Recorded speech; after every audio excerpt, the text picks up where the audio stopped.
네, 오늘 은혜의 자리 또 감사와 기쁨의 자리 이 수요 예배 오신 여러분을 진심으로 축복합니다.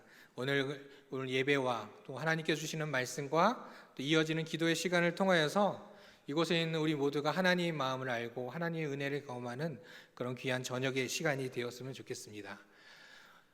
어느새 벌써 2020년도 7월 중반이 되었습니다. 내일이 초복이라고 듣긴 했는데 벌써 7월 15일 중반이 되었습니다. 참 2020년 시작할 때는 뭔가 새롭고 기대가 참 많았던 해로 시작했지만 지금도 여전히 우리의 삶의 가장 중심에 있는 그 코로나19 때문에 참 많은 어려움을 겪고 있는 때이죠. 그런데 저에게는 좀 특별한 해가 될 것 같습니다. 물론 이곳에 있는 우리 모두가 또 전 세계에 있는 모든 사람들이 2020년 하면 코로나19라는 단어가 가장 먼저 떠오르겠지만 저는 2020년 하면 특별한 단어가 하나 떠오릅니다. 무엇보다 저에게 특별한 해가 된 것은 제가 7살 때, 그러니까 저는 7살 때 초등학교 1학년, 국민학교죠. 당시에는 국민학교 1학년이었는데 7살에 처음으로 어머니와 함께 대광교회를 찾았습니다.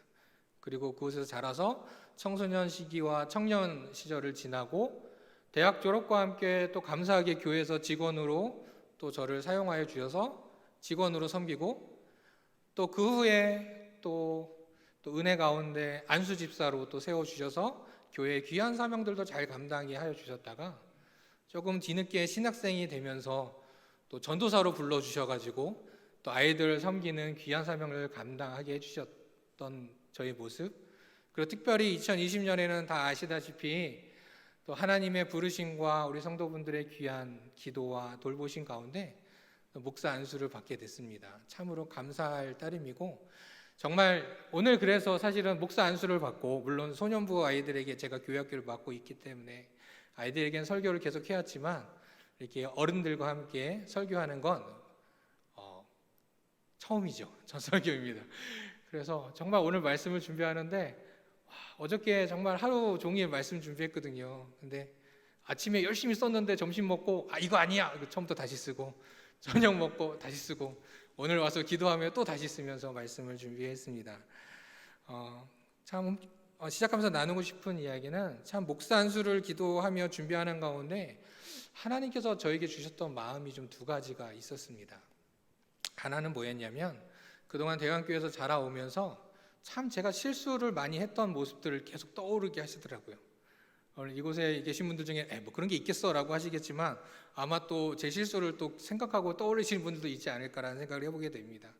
때로는 사람들을 또 교사로서 섬겼던 아이들에게 또 마음의 상처를 주기도 하고 또 교회 질서에 맞지 않게 마음대로 행동하기도 하고 또 여러 가지로 사고를 쳤던 만일들이 계속 떠오르면서 사실은 목사 안수를 준비하는 가운데 감사와 기쁨의 기도가 넘쳐나야 되는데 회개의 기도가 넘쳐났던 것 같아요. 정말 안수를 준비하는 한 달여 동안 기도를 시작하면서 하나님 앞에 회개 기도만 드렸던 것 같습니다. 그러고 나서 주시는 두 번째 마음은 그렇게 부족한 저희인데도 불구하고 옆에서 계속 기도해 주시고 응원해 주시고 항상 도와주셨던 많은 분들이 생각이 났습니다.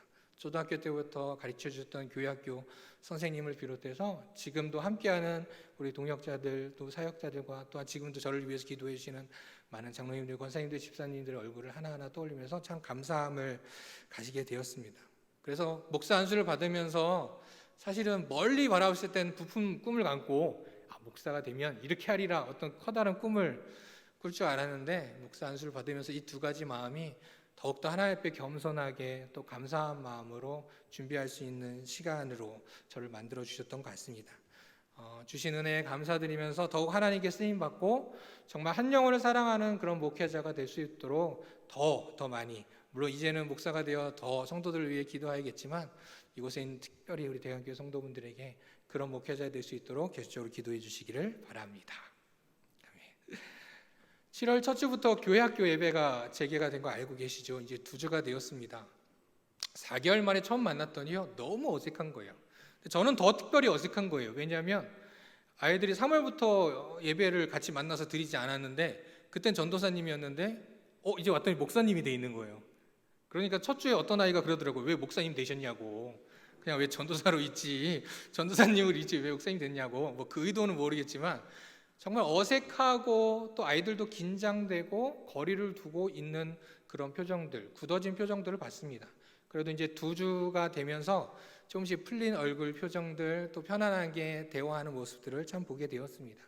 그리고 기쁘고 감사한 가운데 하반기에는 우리 아이들과 서신서를 공부하기 시작했습니다. 총회 공과 순서이기 때문에 서신서를 함께 나누게 되었는데, 그 시작이 바로 오늘 우리가 함께 나누었던 이 데살로니가 전후서를 이제 배우게 되었습니다.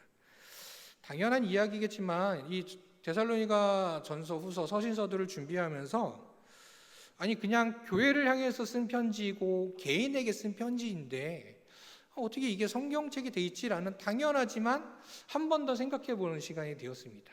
그러면서 특별히 2주 동안 데살로니가 전후서를 한번 꼼꼼히 다시 읽어봤어요. 그랬더니 물론 사도 바울이 이 데살로니가 교인들을 생각하면서 그 외에도 많은 그 서신서들을 통해서 누군가에게 편지를 보내면서 단순히 사도 바울의 어떤 개인적인 생각으로 쓴 편지가 아니라 그 안에 정말 하나님의 마음이 담겨져 있구나라는 생각을 해보게 되었습니다. 그래서 그 편지의 내용들이 지금 우리에게도 동일하게 주시는 하나님의 말씀이기 때문에 그 편지가 성경이 될 수 있구나라는 생각을 해보게 됐습니다.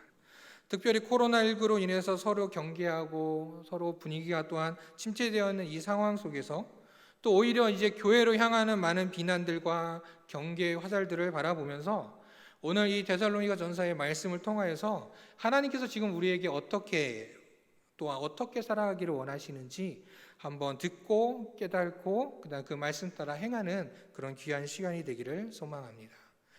오늘 본문은 사도 바울이 데살로니가 지역에 있는 성도들 향하여서 쓴 첫 번째 편지입니다.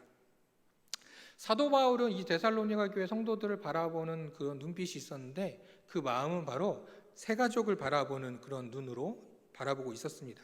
왜냐하면 사도 바울이 데살로니가 지역에 복음을 전하러 갔을 때 한 달도 채 되지 않은 3주 동안만 복음을 전하고 쫓겨났기 때문입니다.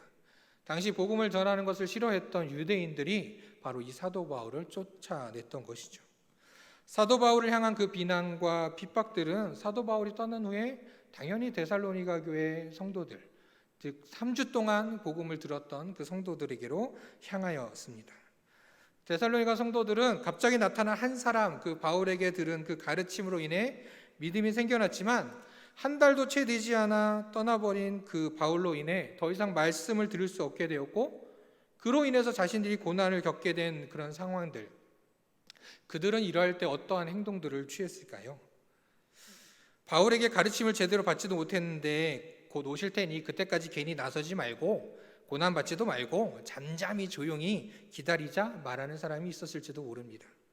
또는 반대로 우리들 협박하고 우리들 핍박하는 저 유대인들을 향하여서 우리가 대항하자 라고 말하면서 강력하게 나서는 사람이 있었을지도 모릅니다.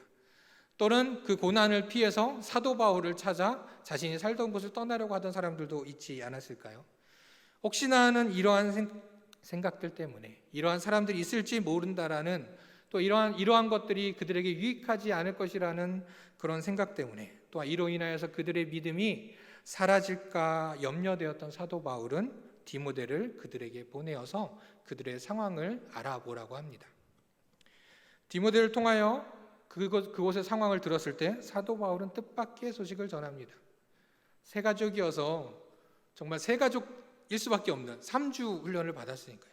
저희도 새 가족 교육이 엄청 긴데, 심지어 소년부에서도 등반하려면 4주를 나와야 되는데 3주밖에 듣지 않았던 그런 새 가족 같은 성도들이 고난받고 있음에 염려되었던 사도 바울의 그 염려와는 다르게 데살로니가 교회 성도들은 믿음을 너무나도 잘 지키고 있었다라는 것입니다.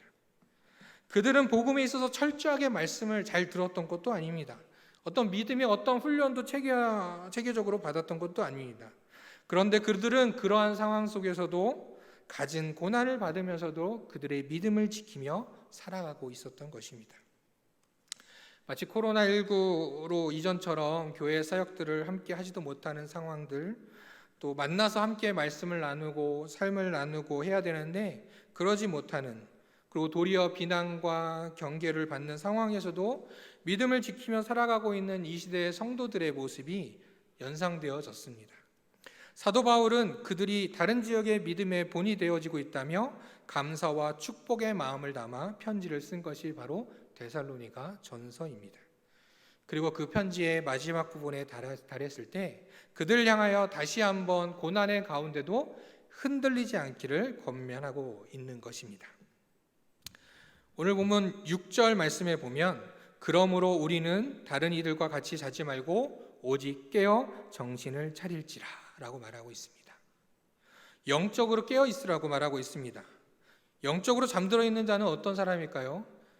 항상 평안하다, 안전하다 말하며 예비하지 않는 사람들입니다. 준비하지 않는 사람들입니다. 가끔 이렇게 말하는 사람들이 있어요. 그냥 죽기 전까지 마음대로 살다가 죽기 직전에 예수님 믿으면 천국 가는 거 아니냐라고 말하는 이들도 있습니다. 또는 현재의 삶에 안주하며 살아가기도 합니다. 제 카카오톡 단톡방에서 하루에 가장 많이 글이 올라오는 단톡방이 있는데 그곳은 전국에 있는 특히 교회 학교와 청년들을 섬기고 있는 사역자들로 구성된 단톡방입니다. 거의 한 800명 넘게 있어요. 그래서 하루에 정말 하루 안 읽으면 수백 개가 막 쫙 올라가는. 처음에 코로나가 확산되어지고 예배가 온라인으로 많이 변경되면서 모임들이 중단되었을 때 정말 단체방이 난리가 났어요. 온라인 예배 어떻게 드려야 하냐, 지금 이 상황에 우리는 어떻게 해야 되느냐라고 계속 막 글들이 올라오는 거였습니다. 근데 그런 글들을 보면서 저는 좀 그런 생각을 했어요. 아니, 조금만 있으면 끝날 텐데 3월 초로 한번 생각해 보세요. 한 2, 3주 지나면 길어야 한 달이면 끝날 텐데 뭐 저렇게 다들 사역자분들이 난린가라는 생각을 해봤습니다. 조금만 있으면 회복될 텐데 라고 생각했던 것이 점차 길어지기 시작하면서 이러면 안 되겠구나라는 불안이 찾아왔습니다. 왜냐하면 점점 영적으로 잠들어가는 아이들을 발견했기 때문입니다. 그나마 매주 주일 교회 와서 말씀 듣고 선생님들과 대화 나누면서 그 믿음을 계속 유지해 갔는데 이제 온라인으로 집에 있는 것이 익숙해지고 주일에도 오전에 집에 있는 것이 익숙해지기 시작하자 연락도 잘 안 받고 평소에도 잘 안 받는데 더 연락도 안 받고 온라인 예배에 참여하는 것도 좀 더 소극적으로 변하는 모습들을 한 달 정도 지나면서 보기 시작한 겁니다. 저 또한 그리고 또한 그 동역 같이 사역을 하고 있는 동기들이 있는데 그 동기 목사님들을 한 달 정도 지나고서 안수를 준비하며 한번 만났어요. 그랬더니 그런 이야기들 하더라고요. 전에는 그래도 한 주에 한 번씩은 단상에 올라와서 하나님 말씀을 선포하며 말씀을 준비했었는데 코로나 시작되고 나서는 말씀을 전할 기회가 없다는 거예요. 그러다 보니까 말씀 볼 시간도 없고 영적으로 너무 내가 다운되고 있다, 침체되고 있다 라고 말하는 것을 보면서 그나마 저는 교회 학교라도 하고 있으니까 매주 말씀을 준비한다고 하지만 제 나름대로도 영적으로 조금씩 무언가 잠들어가고 있구나라는 생각을 해보게 되었습니다. 그러면서 저뿐만 아니라 많은 사역자들과 함께 공통으로 바라본 건 이 상황들을 다른 눈으로, 다른 시각으로 바라봐야겠구나라는 생각이 됐습니다. 이 상황은 코로나19 바이러스에 의한 사회적이고 환경적인 문제, 그것이 아니라 바로 영적 전쟁의 눈으로 바라봐야 하는구나라는 생각을 하게 되었습니다. 영적으로 깨어있는 자와 그렇지 않은, 영적으로 잠들어 있는 자는 확연히 드러나는 상황들이 벌어진 거죠.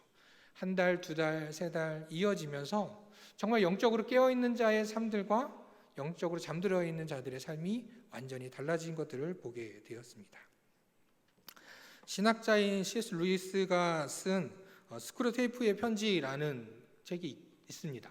악마의 편지라고도 많이 알려져 있는데 그 중에 한 내용에 이런 내용이 있었습니다. 영국의 어떤 신사가 일주일에 한 번씩 도서관에 가서 책을 읽는 습관이 있었다고 합니다. 하루는 그가 습관을 따라 도서관에 가서 책을 고르는데 마침 종교서적이 눈에 들어왔던 거예요. 책을 보고 있다가 신사는 갑자기 하나님에 대한 호기심이 생겨난 겁니다. 하나님은 어떤 분일까? 그분과 나는 도대체 어떤 관계가 있지? 라는 이런 생각에 빠져 있을 때 그의 마음속에 사탄이 찾아와서 이렇게 속삭입니다. 야, 그런 골치 아픈 생각은 뭐 때문에 하냐? 지금 점심시간인데 배고프지 않아? 쓸데없는 생각하지 말고 밥이나 먹어. 이런 마음을 준 거죠. 신사는 조금 전에 일어났던 그 하나님에 대한 호기심 생각들을 억제하고 참고 식당으로 향했습니다. 식당에서 점심을 먹기 시작했습니다. 그런데 다시 하나님의 생각이 떠오르는 거예요. 하나님은 어떤 분이지? 하나님이 나랑 무슨 상관이 있지? 라고 할 때 또 다시 한번 사탄이 그의 마음속에 찾아와 이렇게 말합니다.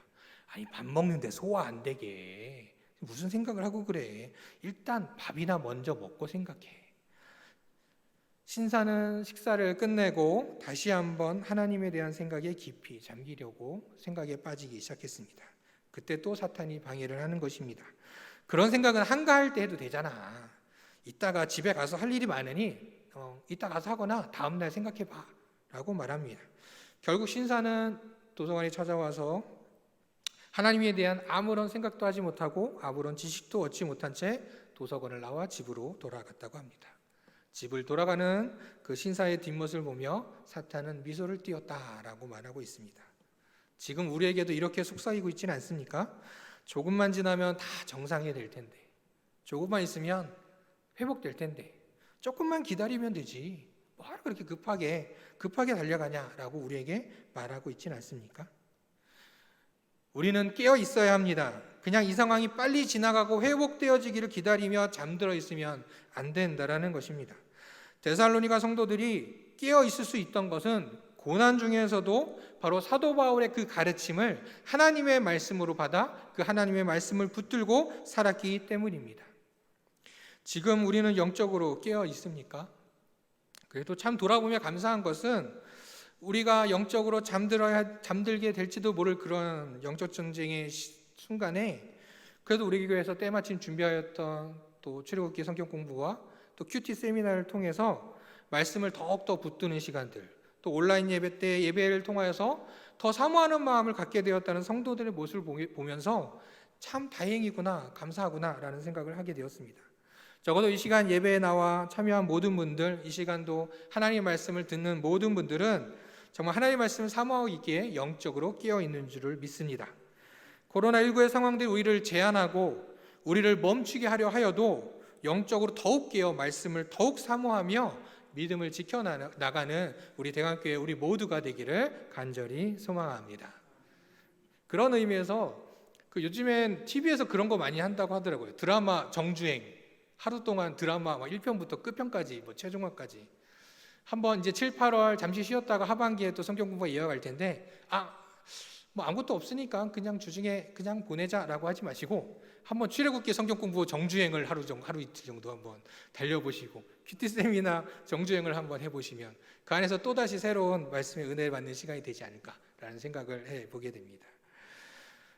영적으로 깨어있으라 말하면서 바울은 또 이렇게 권면합니다. 오늘 본문 8절에 우리는 낮에 속하였으니 정신을 차리고 믿음과 사랑의 호신경을 붙이고 구원의 소망의 투구를 쓰자. 사도 바울은 데살로니가 성도들의 믿음의 소식을 들었습니다. 그런데 그들은 고난 중에 말씀을 붙들고 자신들의 믿음만을 지키며 각자의 처소에서 기도만 하고 있었던 것이 아니었습니다. 그들은 말씀을 실천하며 행하며 살아가고 있었습니다. 고난 중에서도 담대히 자신의 믿음을 선포하고 고난 중에서도 사랑을 베푸는 일을 멈추지 않았고 고난 중에도 그들은 소망을 잃지 않고 인내하였습니다. 그러한 그들에게 사도 바울은 다시 한번 강조합니다. 믿음과 사랑의 호신경을 붙이고 구원의 소망의 투구를 써야 한다. 이 호신경과 투구는 방어구죠. 전쟁을 할 때 몸을 보호하는 것입니다. 실제 데살로니가 성도들이 겪고 있었던 것들은 어찌 보면 사회에서의 차별 또 경제적인 문제들이 아마 그들에게 있었을 겁니다. 그런데 사도 바울은 그들에게 믿음과 소망과 사랑의 방어구를 취하라고 말하고 있습니다. 그것은 지금 겪는 고난의 형태는 사회적이고 경제적인 것들이겠지만 결국 영적 전쟁이기 때문입니다.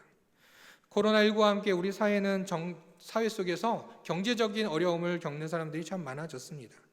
그래서 처음에는 모두가 어려우니 모두 함께 견디자라는 말들이 참 많았었고 지금도 계속되어지고 있습니다. 그러면서 조금씩 서로 돕는 손길들이 많아지고 또 사회는 더욱더 함께 살아가는 방법들을 서로 고민하며 또 여러 가지 방법들을 찾아가고 있습니다. 그런 때 그리스도인들은 무엇을 해야 할까요? 어떤 교회는 함께 모여서 어려운 이웃들을 위해서 마스크를 직접 하루 종일 만들었다고 하더라고요. 새벽 2시, 3시까지 만들면서 무료로 배포해 주기도 했었다고 합니다. 또 어려운 이웃을 찾아가서 돕는 일들도 했었고, 또한 우리 교회 또 동참했듯이 이러한 시기에 어려운 교회들, 어려운 이웃들을 향해 경제적으로 돕는 일들도 했습니다. 그리고 누구보다 앞장서서 방역에 대비하였고, 그래서 각 교회에 정말 이 방역 때문에 매일매일 모여서 그 상황들을 지켜보면서 준비했었던 일들, 그 일들로 해서 참 칭찬도 많이 받기도 했었습니다.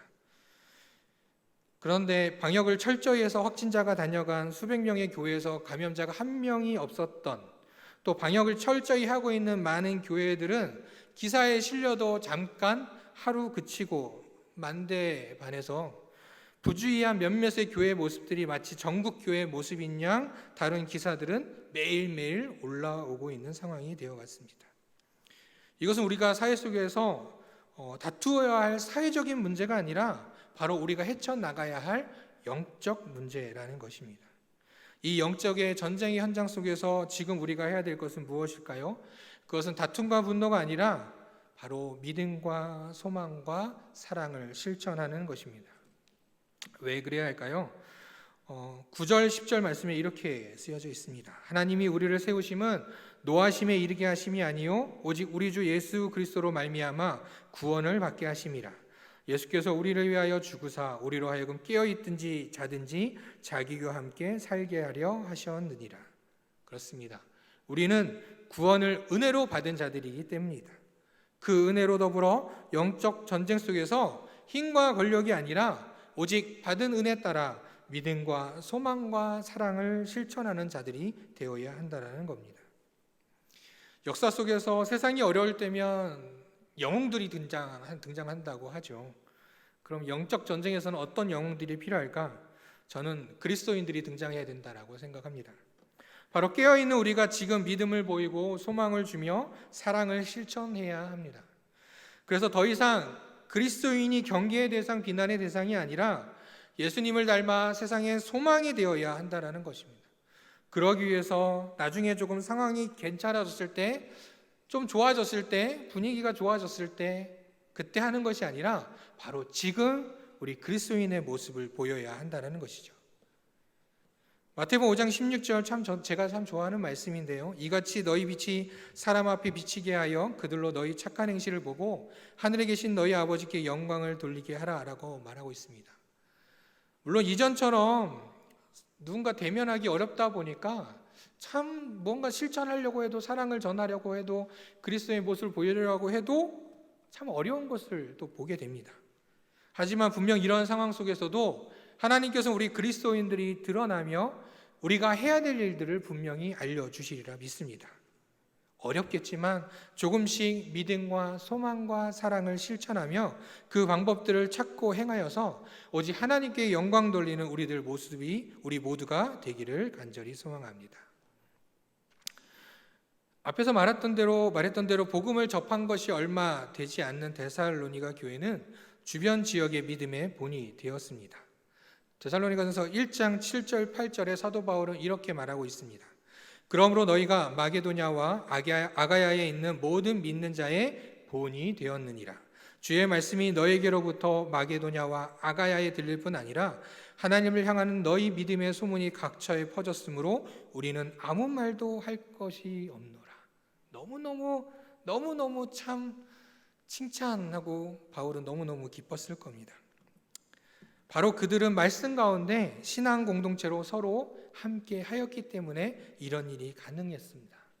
그리스도의 몸이요, 성도는 그리스도의 몸이요 각 지체인 데살로니가 성도들은 결코 나홀로 신앙을 갖지 않았던 것이죠. 그들은 고난 가운데도 서로를 위로하고 용기를 주며 더욱 견고히 믿음을 세워갔습니다. 그들은 이미 충분히 잘하고 있었지만 바울은 잘하고 있으니 한 번 더 강조하며 지금 하고 있는 것들을 멈추지 말라고 권면하고 있는 것입니다.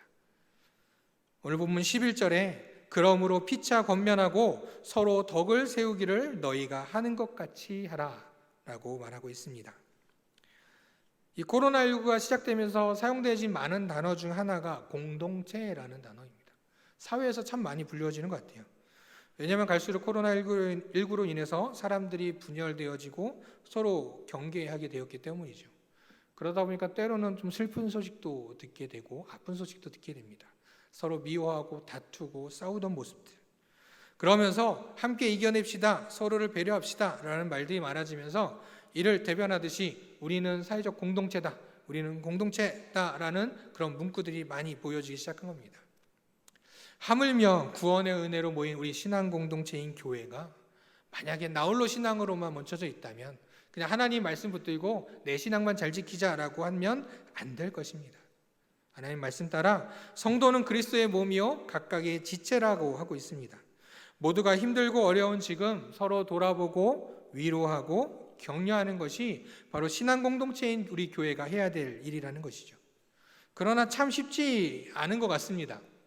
그냥 다 힘들다 보니까 이렇게 신방하면서 요즘에 뭐 힘드신 일 없으시죠? 힘드신 일 있으신가요? 물어보면 그냥 다 힘들다 보니까 그냥 괜찮다고 말씀하시는 분들이 있어요. 정말 힘드시면서도 괜히 염려되니까 걱정되니까 말하지 않는 분들도 있습니다. 또 때로는 전화를 하면 왜 굳이 전화하냐, 그냥 잘 지내고 있으니 걱정 마라 하면서 전화도 하지 말라는 분들도 있습니다. 또 때로는 길을 지나가다 보면 너무 오랜만에 와서 반가운데 경계하면서 이렇게 멀리 떨어져 인사만 하고 훅 지나가는 분들도 가끔 발견하기도 합니다. 또 때로는 이 방역으로 인해서 평소보다도 더 많은 일들로 정말 평소의 삶이 너무 바쁘고 힘들어서 사실은 자신의 삶을 내어놓기 어려운 경우들도 참 많이 보게 됩니다. 그래서 때로는 그래 무소식이 희소식이지라는 생각을 하기도 하지만, 그러나 분명한 것은 나홀로 신앙은 위험합니다. 앞에서 또한 말했듯이 잠자는 성도가 되도록 방치되어서도 안 됩니다. 이러한 때에 우리 모두가 함께 서로를 돌아보고 위로하며 함께하는 그런 신앙 공동체의 모습이 보여지기를 소망합니다. 데살로니가 성도들이 잘하고 있음에도 멈추지 않고 공동체가 더 성장하기를 원하는 마음으로 권면했던 그 바울의 편지처럼 지금도 잘하고 있는 우리 교회가 더욱더 서로 권면하고 또한 덕을 세워가며 또 하나님의 신앙 공동체로 더욱더 세워져가는 바로 우리 대관교회 되기를 간절히 소망합니다. 이제 말씀을 마무리하고자 합니다. 고난의 때에 그리스도인은 더욱 빛이 납니다. 왜냐하면 구원의 은혜로 말미암아 그리스도인은 소망이 있기 때문입니다. 이 고난의 때에 우리는 그리스도인으로서 빛을 내어야 합니다. 앞에 말했듯이 하나님의 말씀 붙들고 깨어 있어야 하고 사랑을 나누고 소망으로 인내하며 서로 격려하는 것, 사실 이 모든 것은 굳이 오늘 제가 말씀을 선포하지 않더라도 우리는 이미 다 알고 있는 내용입니다. 또한 이것을 실천할 수 있도록 우리는 또한 영적 훈련들을 지금까지 계속 받아왔습니다. 그런데 오늘 말씀 제목은 저는 이렇게 지어봤습니다. 지금입니다. 우리가 그동안 받았던 은혜, 그리고 그동안 훈련받았던 우리들이 이제 이 세상을 향해서 빛을 더욱 내어야 할 때는 이 시기가 지나서 회복되어져서 정상적으로 돌아와서가 아니라 바로 지금 해야 한다는 것입니다. 잠들어서 끝나기만을 기다리는 것이 아니라 지금 우리가 낼 수 있는 빛을 세상 가운데 비추어 나가야 합니다. 그래서 데살로니가 성도들이 칭찬받고 그들이 주변 지역의 교회들에게 믿음의 본이 되었던 것처럼 모두가 어렵고 힘든 이때에 그리스도인으로서 하나님의 말씀을 더욱 붙들고 오직 사랑을 전하며 이 고난 속에서도 세상 가운데 소망이 되어지는 그런 교회, 하나님께 칭찬받는 교회가 바로 우리 교회가, 우리 모두가 되기를 간절히 소망합니다. 기도하겠습니다. 우리 가운데 거하시며 우리를 은혜의 자리로 초청하시어 무한한 은혜와 사랑을 부어주시는 하나님 감사합니다. 코로나로 인해 세상은 진정되어 가기보다 갈수록 더욱더 어려워져 가고 있습니다. 더욱 영적 전쟁이 되어 교회가 비난을 받아가고 있습니다.